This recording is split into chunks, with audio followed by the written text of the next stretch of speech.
अचूक प्रमाणासह कुरकुरीत, खमंग, चवदार, वेढेदार आणि सुंदर अशी शेव आपल्याला बनवायची असेल तर हा व्हिडिओ बघा. नमस्कार, मी कल्पना नवघिरे. शर्वरीज किचनमध्ये आपले स्वागत आहे. सर्वप्रथम तुम्हा सर्वांना दिवाळीच्या खूप साऱ्या मंगलमय शुभेच्छा. आज आपल्याला शेव बनवायची आहे आणि शेव म्हटलं की अगदी छोट्यापासून मोठ्यांपर्यंत आवडणारा असा पदार्थ आहे. झटपट बनणारा, बिलकुल पसारा न होणारा आणि कमी साहित्यात तयार होणारा, परंतु अगदी महिना 2 महिने टिकणारा छान असा हा पदार्थ आहे आणि झटपट असा बनला जातो. त्यासाठी आपण इथे घेतलेले आहे लसूण. हा लसूण आपण सोलून घेतलेला आहे. त्याचप्रमाणे मिरच्या घेतलेल्या आहे. ह्या ओल्या मिरच्या आहेत आणि त्यांची देठ आपण काढून घेतलेले आहे. इथे ओवा घेतलेला आहे आणि हा ओवा, लाल मिरची आणि लसूण हे 3 साहित्य आपल्याला दळून घ्यायचे आहे. त्यासाठी आपण इथे मिक्सरचं भांडं घेतलेलं आहे. त्यामध्ये ह्या ओल्या लाल मिरच्या आपण टाकलेल्या आहे. 15 ते 20 मिरच्या आपण इथे घेतलेल्या आहे. ह्या थोड्या तिखट मिरच्या आहे म्हणून आपण 15 ते 20 घेतलेल्या आहे. त्याचप्रमाणे 30 ते 35 लसूण पाकळ्या घेतलेल्या आहे आणि ह्या चमच्याने 1 चमचा भरून ओवा आपल्याला घ्यायचा आहे. तिखट आणि मिठाचं प्रमाण आपण आपल्या आवडीनुसार, चवीनुसार कमी किंवा जास्त करून घ्यायचं आहे. त्याच चमच्याने 1 चमचा भरून मीठ घेतलेलं आहे. आता हे मीठ आपल्याला मिरच्या बारीक दळण्यासाठी त्याचा उपयोग होतो म्हणून आपण अगोदर मीठ वापरलेलं आहे. मिठामुळे मिरची लवकर दळली जाते. आता याच्यात पाणी न टाकता आपण हे दरदरीत असं दळून आपलं झालेलं आहे. आता यामध्ये पाणी टाकून आपल्याला बारीक अशी पेस्ट याची तयार करायची आहे. ओवा आणि मिरच्या बारीक दळायला हव्या यासाठी आपण पाणी टाकून छान असं बारीक दळून घ्यायचं आहे.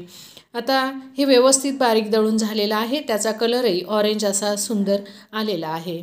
आता आपण पीठ चाळून घेऊया. इथे आपण बेसन पीठ घेतलेलं आहे आणि हे अर्धा किलो इतकं बेसन पीठ आहे. आपण अर्धा किलो पिठाची शेव बनवणार आहोत. शेव बनल्यानंतर तिचं वजन अधिक होतं म्हणून आपण हे अर्धाच किलो पीठ असं मोजून घेतलेलं आहे. एका परातीमध्ये चाळणी घेऊन हे पीठ आपल्याला चाळून घ्यायचं आहे. हे पीठ आपण दुकानचं आणलेलं नाही, घरी डाळ दळून हे पीठ तयार करून घेतलेलं आहे आणि त्यासाठी हे फ्रेश असं पीठ आहे. त्याच्यामध्ये गाठी वगैरे काही नाही, परंतु ते चाळून याचसाठी घ्यायचं का त्याच्यामध्ये एखादा डाळीचा कण किंवा जाडसर जी डाळ दळून आलेली असेल याच्यासाठी आपल्याला हे पीठ चाळून घ्यायचं आहे, कारण ते नंतर सोऱ्यामध्ये अडकायला नको. आता छान असं चाळून घेतलेलं आहे आणि पीठ आपलं फुललेलं आहे. पीठ चाळून झालं. आता त्यामध्ये आपण 4 चमचे इतकं तांदळाचं पीठ आपल्याला टाकायचं आहे. हे तांदळाचं पीठ आपण घरामध्ये भाकरी वगैरे बनवण्यासाठी दळून आणून ठेवतो ना, तेच पीठ आपण इथे घेतलेलं आहे. आणि बेसन पीठ बिलकुल बारीक दळलेलं आहे. ते दरदरीत किंवा जाडसर दळलेलं नसावं, बारीक असं पीठ दळलेलं असावं. छोटा अर्धा चमचा इतका आपल्याला इथे हिंग वापरायचा आहे. हिंगामुळे डाळीचे पदार्थ पचण्यास हलके जातात आणि कच्चा हिंग टाकल्यामुळे शेवची चव व्यवस्थित आणि चांगली होते. आता बारीक मीठ, इथे काळं मीठ घेतलेलं आहे आणि ते बारीक केलेलं आहे. तर 1 चमचा भरून आपण हे काळं मीठ इथे टाकलेलं आहे आणि ह्या चमच्याने 3 चमचे इतकं आपल्याला तेल घ्यायचं आहे. हे तेल मोहन म्हणून आपण ह्या पिठामध्ये टाकलेलं आहे. तेल आपण थंडच वापरलेलं आहे, गरम तेल वापरायचं नाही. आता हे सर्व आपल्याला व्यवस्थित असं मिक्स करून घ्यायचं आहे. चमच्याच्या साहाय्याने आपण मिक्स करून घेऊया आणि नंतर आपण हाताने व्यवस्थित असं मिक्स करायचं आहे.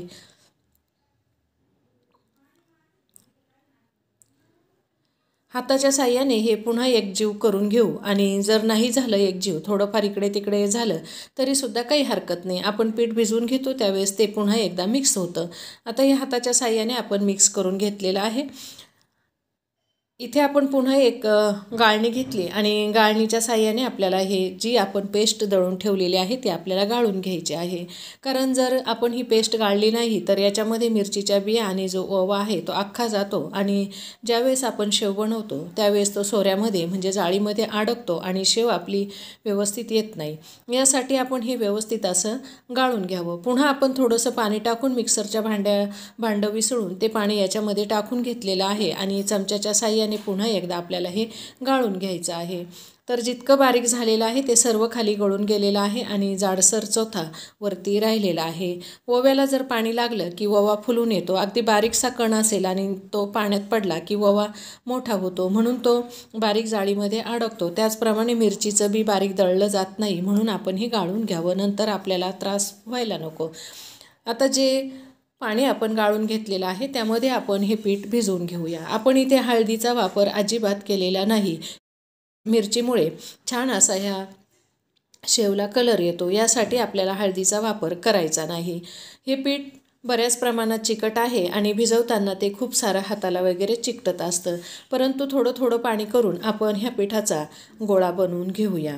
आपल्याला एकच वेळेला जास्तीचं पाणी न वापरता थोडं थोडं पाणी वापरून हे पीठ भिजवून घ्यायचं आहे। 200 मिलीपेक्षा जास्तीचं पाणी आपल्याला याच्यामध्ये लागलेलं नाही, परंतु पीठ प्रत्येकाचं वेगळं असतं म्हणून पाण्याचं प्रमाण थोडंसं कमी अधिक होऊ शकेल। आता उचटणीला थोडंसं तेल लावून घेतलेलं आहे आणि हे हाताचं पीठ आपण काढून घेणार आहोत। हाताचं पीठ काढून घेतलं, आता ह्या परातीचं पीठ आपल्याला काढून घ्यायचं आहे। पोटाला आणि ओठाला अर्ध पीठ परातीला असं व्हायला नको, यासाठी आपण उचटणीच्या साह्याने हे पीठ व्यवस्थित असं काढून घ्यायचं आहे। कुठलंही काम करताना व्यवस्थितपणा असावा आणि छान असं कोणतंही काम केलं की त्याचा रिझल्टसुद्धा चांगला येतो। आपण बघू शकता परातीचं सर्व पीठ अगदी व्यवस्थित निघालेलं आहे। थोडासा तेलाचा हात घेऊन आपल्याला ह्या पिठाचा गोळा व्यवस्थित करून घ्यायचा आहे। अजिबात हे पीठ हाताला तेल लावल्यामुळे चिकटत नाही, परंतु जास्त तेल न लावता अगदी थोडंसंच तेल आपल्याला लावायचं आहे आणि ह्या पिठाचा गोळा सारखा करून आपल्याला 10 मिनिटासाठी बाजूला ठेवून द्यायचं आहे। त्याच्यामध्ये ते तांदळाचं पीठ आहे तेही व्यवस्थित भिजलं जाईल आणि पीठ थोडंसं मुरेल, यासाठी आपण 10 मिनिटं पीठ ठेवून दिलेलं होतं।